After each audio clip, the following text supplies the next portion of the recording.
It was an unbelievable year. A lot of noise and hype around us from the beginning of the season, but we tried to keep our head down, focus on the process, and 9 months later, we got another chip, so we back, and it's an amazing feeling. Hope to just represent exactly what a team means and doing it by committee and the power and the collective, and we're trying to bring it back next year. So thank you very much, everybody who voted. And Zaza, you got something for him? I think that's 2 words. Nothing easy. Nothing easy.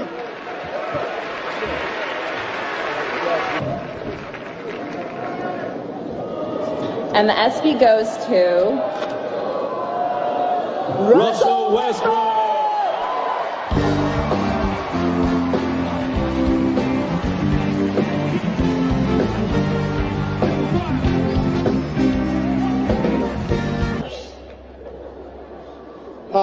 First and foremost, man, I'd like to thank the man above for blessing me with an unbelievable talent to do what I like to do every single night. Secondly, I'd like to thank my family, my wife, my mom, my dad, my brother's not here back home, and my unbelievable son, No at the house. Hope you're watching if you're not asleep. Thirdly, I'd like to thank my teammates. Without them, my brothers, none of this would be possible, making it easy for me to go out and compete at a high level every single night. So thank them. And the ESPY goes to Simone Biles.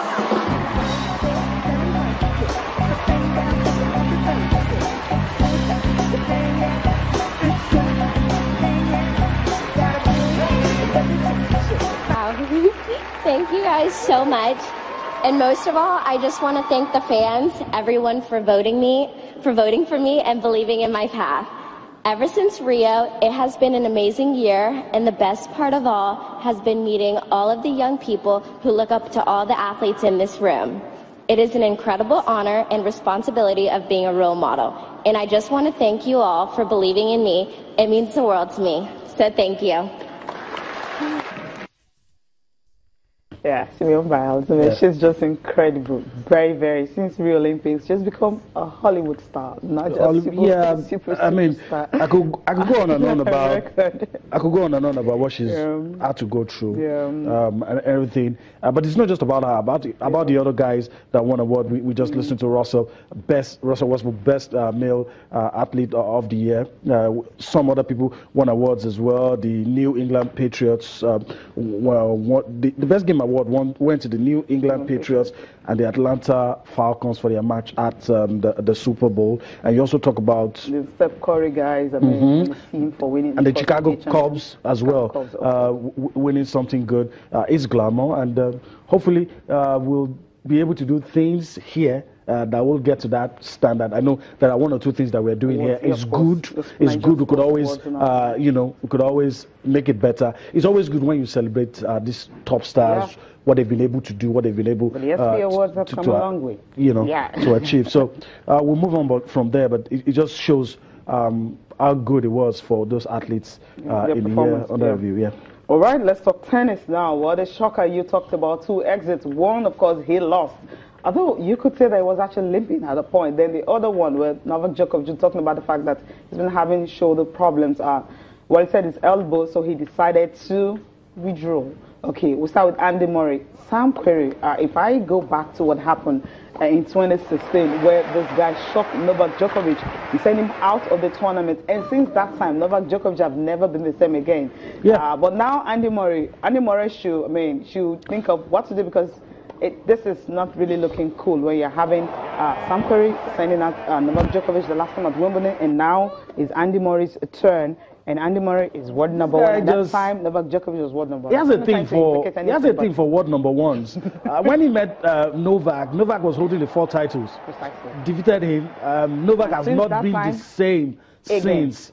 Andy Murray here, I just can't explain. And, Sam Querrey, we didn't see him coming 29 years, doesn't really have much to his name. Last year was when he got into a quarterfinal. He was always exiting in the 3rd round, 4th round, but he was able to do it against Novak, got to that point. Now we must show some respect for him. He's been able to get into the last 4.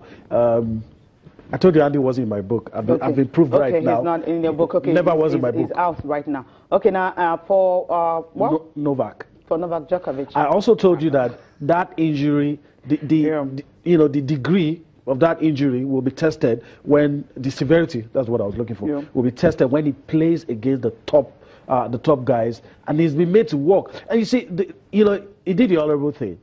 I'm not just going to aggravate this because I want to win. It was lost the first set, trailing 2-0 in the second set. I said, it's high time I just let this go. Okay. And I hope he comes back better, well rested for the next two. That's another. Okay, there you have it. How he had to withdraw against Thomas Berdych. But the thing is, Thomas Berdych will have to get ready because Roger Federer is waiting in the wings. We felt after he came out for treatment, when he lost the first set, he will be able to come back because you know how Djokovic, the way he knows how to do that best. But when he was 2 games down in the second set, he just felt okay. He can't anymore. You see him shaking his head, he shook hands, and he just had to leave the court. It was a painful decision for him, very, very painful, because Djokovic will know he's always a fighter. Now, Milos Raonic and Roger Federer, you talked about the fact that this might just be difficult for Roger Federer, but somehow this guy hasn't dropped a set since this tournament started. When is he going to drop one, or he's not likely to drop any? I don't know. He's just in superb form, top class player. Still showing us that he's the best on the surface and that he's ready to go all the way. If he's going to come up against Thomas Berdych in the semi-final, we'll see what happens. His hands in the air, just showing us how he meant to him. I expected more from Milos. I didn't get it, but he didn't get it. But Federer was in his usual element. Basically, that's what happened. Another game we just quickly have to talk about is Marin Cilic and Muller. Remember, Gis Muller, the guy who ended the final run of the one who ensured that Rafael Nadal is out. And when you beat a Rafael Nadal, you know what it means. The next game sometimes is always difficult because the final set lasted 2 hours. You know what that means. We'll go for a break now. When we come back, we'll get to listen to the top stars.